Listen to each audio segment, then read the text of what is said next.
Magandang umaga po sa inyong lahat. Ako po si Mary Ann Pugoy, may asawa at may 4 na anak na puro lalaki. Noong wala pa sa buhay ko kay Kristo, ay naging magulo ang buhay ko.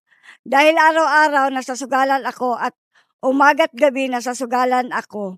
Ginawa ko ng bahay ang sugalan at wala na akong pakialam sa aking pamilya. Halos lahat ng gamit sa bahay ay aking ibenta o isanla para may maisugal. Walang araw na di kami nag-aaway ng asawa ko. Akala ko noon ang buhay ay puro sugal na lamang. Noon, hindi rin ako marunong magpasalamat at konting salita tungkol sa akin, hindi ko pinapalampas. Susugurin ko talaga at magwala. Dahan-dahan ko nakilala si Kristo sa pamamagitan ng pagsali ko sa maliit na pagtitipon na walang ibang hangarin kundi mapalapit kami sa Diyos. Patuloy ako sa aking pagkakilala sa Diyos at sumali ako sa Restoration Weekend.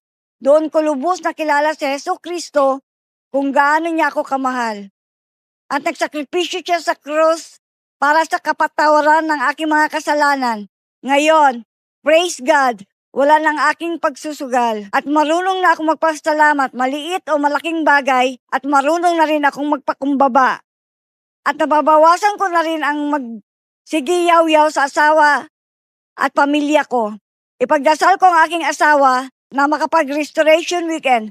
At salamat sa Diyos, sa loob ng 2 taon, narinig niya ang aking panalangin. At dahan-dahan binago na siya ni Kristo Jesus. Sa ngayon, nagpapatuloy kami sa aming journey kay Lord at nasa proseso kami ngayon ng discipleship. Kaya inanyayahan ko kayo mag-attend ng Restoration Weekend para mas kilala ninyo si Kristo at kung gaano niya tayo kamahal. Maraming salamat. Ako si Mary Ann Pugoy. Shalom.